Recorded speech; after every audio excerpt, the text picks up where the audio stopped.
మీ business ఏదైనా మీ ఊర్లో promotion చేయాలంటే అది సుమన్ టీవీతోనే సాధ్యం. ఇప్పుడే సంప్రదించండి. ముఖ్యంగా మదనపల్లి ప్రజలందరికీ నమస్కారం. అదేవిధంగా Madanapalle press club media persons అందరికీ కూడా నమస్తే. నా పేరు కొండయ్య, డిఎస్పి మదనపల్లి. నేను 4/8/24 తేదీ ఛార్జ్ తీసుకున్నాను. నేను ఛార్జ్ తీసుకున్న తర్వాత ముఖ్యంగా గవర్నమెంట్ యొక్క ఆదేశాల ప్రకారము, మా సుపీరియర్ ఆదేశాల ప్రకారము ఫస్ట్ ప్రయారిటీ గవర్నమెంట్ ప్రయారిటీ, మన విద్యాశాఖ మంత్రి గారి ప్రయారిటీ ప్రకారము స్కూళ్ళు కాలేజీల దగ్గర ఎక్కడే కానీ ఈ మత్తు పదార్థాలు విక్రయాలు జరగకుండా, పిల్లలు మత్తు పదార్థాలకు అలవాటు పడకుండా వాళ్ళపైన నిఘా పెట్టి ఫస్ట్ ఫేజ్లో వాళ్ళకి కౌన్సిలింగ్ ఇవ్వడం జరుగుతుంది. సెకండ్ ఫేజ్లో వాళ్ళ స్టేషన్కి పిలిపించి వాళ్ళ పేరెంట్స్ని పిలిపించి వాళ్ళకి వార్నింగ్ ఇవ్వడం జరుగుతుంది. మూడో ఫేజ్లో వాళ్ళపైన ఇంకా ఎట్లాంటి కనికరం చూపకుండా శిక్షలు పడే విధంగా కేసులు రిజిస్టర్ చేస్తాము. అదేవిధంగా అందరికీ హెచ్చరిక ఏమిటంటే, చిరు వ్యాపారస్తులకు కానీ మిగతా బంక్ నిలిపే వాళ్ళకి కానీ స్కూల్ ప్రిమిసెస్లో ఎక్కడే కానీ సిగరెట్లు కానీ బీడీలు కానీ ఈ మత్తు కలిగించే విషయాలు ఏదే కానీ అమ్మకూడదని హెచ్చరికలు చేస్తున్నాము. ఎవరైనా ఆ విధంగా అమ్మిన ఎడల వాళ్ళపైన చట్ట ప్రకారం చర్యలు తీసుకుంటాము. అది ముఖ్యంగా గంజాయి పైన ఎట్టి పరిస్థితుల్లోనూ రాజీ లేని పోరాటం అయితే జరుగుతుంది. నెక్స్ట్ మా ప్రయారిటీ వచ్చేసి మదనపల్లిలో ట్రాఫిక్ సమస్య ఎక్కువగా ఉంది. ఈ ట్రాఫిక్ సమస్య ఎక్కువగా ఉండడానికి కారణము దినదినానికి వాహనాల యొక్క సంఖ్య పెరిగిపోవడం ఒకటి. అదేవిధంగా మదనపల్లి పట్టణంలో రోడ్లు యొక్క విడుతు చాలా తక్కువగా ఉంది. ఏమైనప్పటికీ మా శాయశక్తుల మాకుండే ఫోర్స్తో, మాకుండే సోర్స్తో మా యొక్క మెటీరియల్ కలిపి ట్రాఫిక్ని క్రమబద్ధీకరించడానికి ప్రయత్నం చేస్తాము.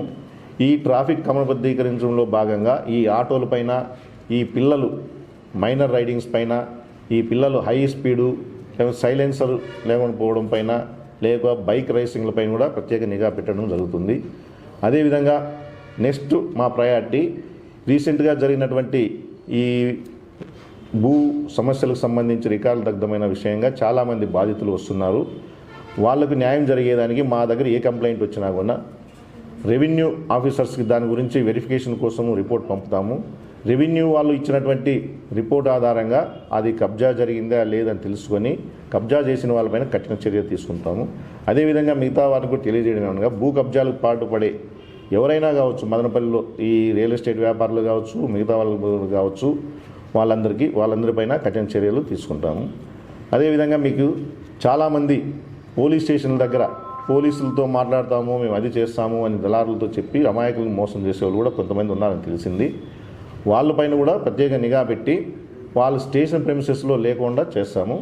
ముఖ్యంగా మీడియా ముసుగులు కూడా కొంతమంది ఈ విధంగా నాకు సిఐ తెలుసు, డిఎస్పీ తెలుసు, వాళ్ళు తెలుసు, నేను మాట్లాడి వస్తాను, నువ్వు బయట ఉండని చెప్పి మాతో మాట్లాడి, వాళ్ళు పేదోళ్ళు సార్ ఏం లేదని చెప్పి మాతో చెప్పేసి బయట పోయి నేను మాట్లాడి వచ్చాను అని చెప్పేసి వాళ్ళతో తీసుకుంటున్నారని తెలిసింది. మీడియా మిత్రులకు ముఖ్యమైన గమనిక ఏమంటే, మీరు పోలీస్ స్టేషన్లకు రావాల్సిన అవసరం లేదు. మీరు ఒక్క ఫోన్ కాల్ చేస్తే మీకు కావాల్సిన ఇన్ఫర్మేషన్ అంతా మేము ఇస్తాము. మీకు సహాయకంగా ఉండేదానికి ఒక పిఆర్ఓని కూడా మా తరఫున మీరు ఏర్పాటు చేసుకోవచ్చు. మీరు మీ యొక్క సమయాన్ని వృధా చేసుకొని స్టేషన్ల దగ్గర ఎస్ఐ కోసము, సిఐ కోసము, డిఎస్పీ కోసం వెయిట్ చేయాల్సిన అవసరం లేదు. ఒక ఫోన్ కాల్ లేదా మీరంతా ఒక గ్రూప్ క్రియేట్ చేసి ఏదైనా పెట్టినా కూడా మేము దాంట్లో మీకు సమాచారాన్ని చేరవేస్తాం. తర్వాత ముఖ్యంగా మదనపల్లి పట్టణ ప్రజలు చాలా శాంతి కాముకులు, చాలా డీసెన్సీగా ఉండేవాళ్ళు. వీళ్ళు విషయంగా మేము ఫ్రెండ్లీ పోలీస్ ఏర్పాటు చేస్తాము. ఎవరైనా ఏ బాధితుడైనా ఎలాంటి మధ్యవర్తి లేకుండా ఎప్పుడైనా కూడా మమ్మల్ని వచ్చి సంప్రదించవచ్చు, వాళ్ళ యొక్క కష్టాలు తెలుపుకోవచ్చు. ఈ డిఎస్పీ ఆఫీస్ ఎప్పుడు కూడా 24/7 మా దగ్గర ఇక్కడ ఒక సెల్ ఏర్పాటు చేయనాము. వాళ్ళు ఏ ఫిర్యాదు అయినా ఇవ్వచ్చు, ఏ కాల్ అయినా చేయొచ్చు, మాకు ఫోన్ కూడా ఎప్పుడు ఉంటుంది.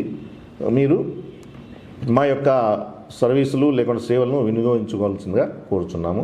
అదేవిధంగా మా దృష్టికి ఇప్పుడే మా మిత్రులు తెలియజేసింది విధంగా చాలామంది ప్రజా సంఘాల వాళ్ళు, కుల సంఘాల వాళ్ళు, ఈ చిన్న పొలిటికల్ బ్రోకర్స్ వీళ్ళంతా పోలీస్ స్టేషన్ల దగ్గర చుట్టూ తిరుగుతూ ప్రజలకు మేమున్నాము అనే వాళ్ళు పోలీసుల దగ్గరకు రానియకుండా మధ్యలో మధ్యవర్తిగా ఏర్పడి వాళ్ళే పంచాయతీలు చేసి పోలీసుల దగ్గర తీసుకొచ్చి పోలీసుల పేరు చెప్పి డబ్బు దుండుకుంటున్నారని తెలిసింది. వాళ్ళపైన కూడా ప్రత్యేక నిఘా పెట్టి ఎలాంటి విచక్షణ లేకుండా వాళ్ళపైన మా దృష్టికి వచ్చిన కేసు ఖచ్చితంగా రిజిస్టర్ చేసి వాళ్ళపైన కఠిన చర్య తీసుకొని ఒక అందుకే గుణపాఠం చెప్పాలని వెయిట్ చేస్తున్నాము.